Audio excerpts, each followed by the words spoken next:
Okay. P4M State Day, 4th of November. 25. And then readers are Connie and Francesca. Francesca, I think. Francesca. And you are good to go. Hey. So, hello everyone.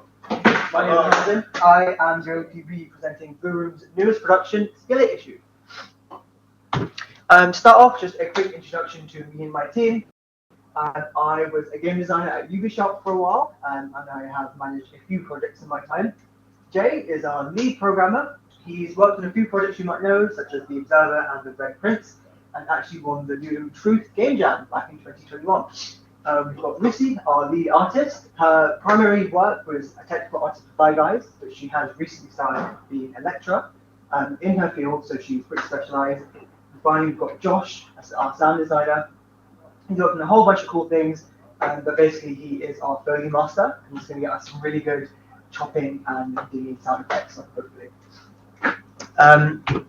So, our concept, what actually is our game?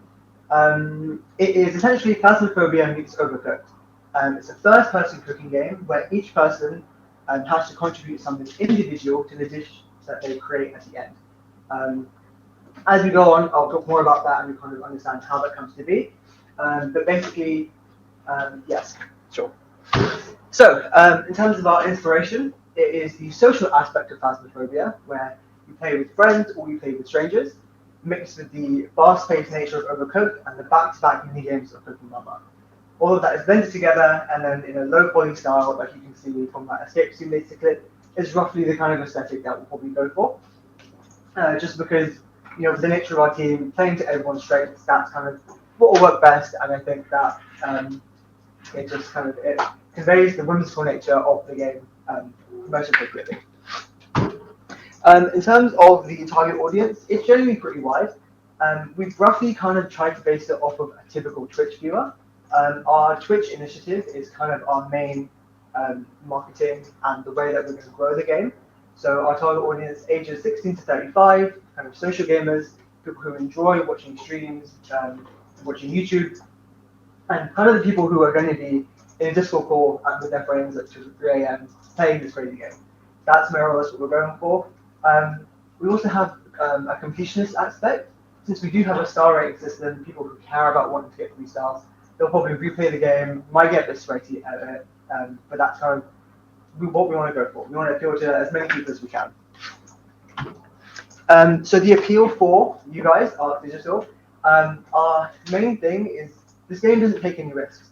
The game follows a blueprint built and tested by other games that are guaranteed to create something viral, to create something that is going to go big.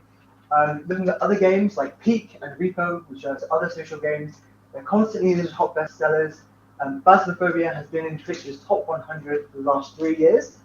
So there's like these. There's always people who are willing to watch or just play them in general.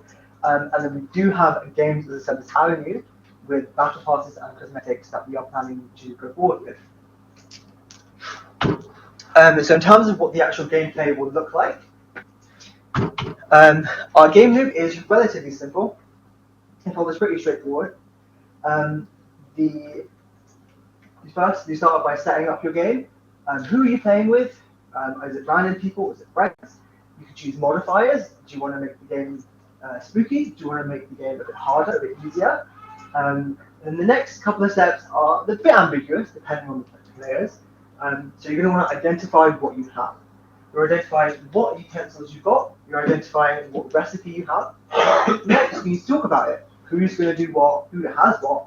And this is kind of where the chaos starts to begin. You know, people are going to talk over each other. People are going to be under time pressure. And it's going to get a bit intense. Plan, maybe. You don't have to plan what you're doing. Just depends on the players. Finally, you have to actually cook. So I'll go more in depth about the cooking, but essentially it's just you complete mini-games and you keep mess to a minimum. And then finally you get your score, which is like a breakdown, and you receive stars. So looking more into the cooking in depth, it's collaborative, chaotic cooking is kind of our motto.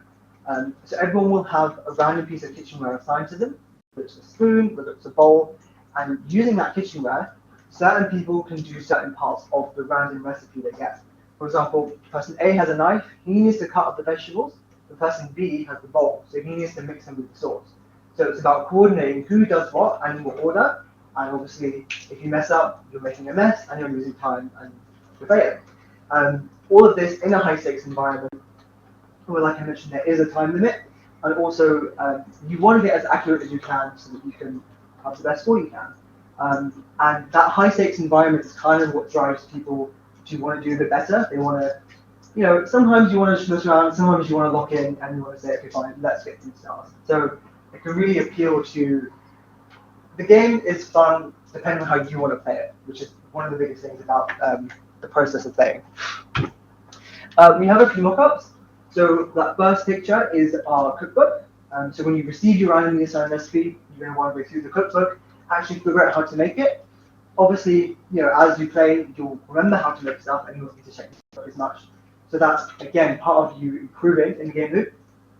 We've got a bit of a mock-up of the end screen. You've got a star rating, and you can see there's 2 dishes there at the top, and there's a breakdown on whether or not you actually completed them, how accurate you were, and then how well you cooked them. Then those 2 bits at the bottom there, they are what our mini games would look like. So when you have the right ingredient and the right utensil, using them together will bring up the mini game menu. And then you can choose to dice or slice in this example. So obviously choosing the right method is what's going to get you your accuracy points. And then complete the mini game. And in this case, it's just pressing a series of keys in the right order. They're going to be random, they're going to be fast-paced, so you're going to need to. There's going to be an element of, I don't know what I'm doing, I'm a bit stressed, but obviously as you keep going, you will get better, hopefully.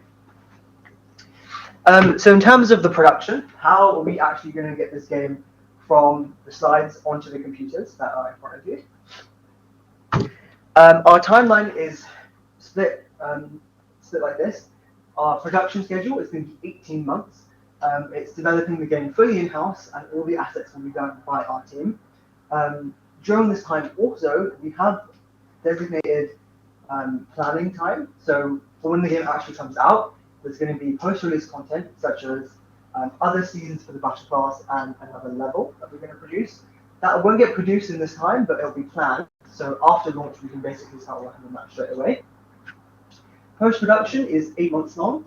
That's going to be QA testing for 3 months, and then once that has kind of begun to die down a bit, we'll begin our Twitch initiative. So that is 5 months of programming, where we will approach streamers and other streaming communities and do sponsored streams, just to kind of let the game find its people and just see where it goes from there. Our production estimate, how it's all getting broken down. You can see that most of the money is going towards staffing, as per usual, but then more than a usual game is going towards marketing. Like I said, this is going to be in the form of sponsored streams, where, because we won't be able to approach just one streamer, we'll need to approach maybe 3 or 4, so then they can actually play together, and then it'll be a whole project, essentially. But yeah, so the marketing and the Twitch stuff, that will be our second biggest expense, because that's really going to be what gets the game going. But yeah, thank you for your time. That was Skillet issued. Do you have any questions? Yeah. How are we planning to get the whole amount of money back? Is it mainly for microtransactions in game, or popularity through social medias, like you said, for example, Twitch or YouTube? Yeah. So the actual model for the game is going to be around between $8.99 to $12.99, roughly the same price range as games like Phasmophobia. But then there will also be in-game stuff, because there is a battle pass, and there will be purchasable cosmetics, kind of similar to Dead by Daylight. You have to actually pay for the game, but you can also buy stuff, like cosmetics in the game as well. So there'll be 2 ways that we can generate revenue. Yeah. So have you thought of a contingency plan, just in case of all of this, something goes wrong with your team? Yeah. Or, So we have plans for that. The contingency is built into our budget already. So a few of the numbers, they're a bit above our baseline, just so that we can have the contingency built in. And the production process also is longer than we will expect, but that is just because, is longer than what we expect to take, just because we have planned for any issues, but because of the team, we've always wanted to make a game together. It's just that now we're finally getting the chance to actually do it.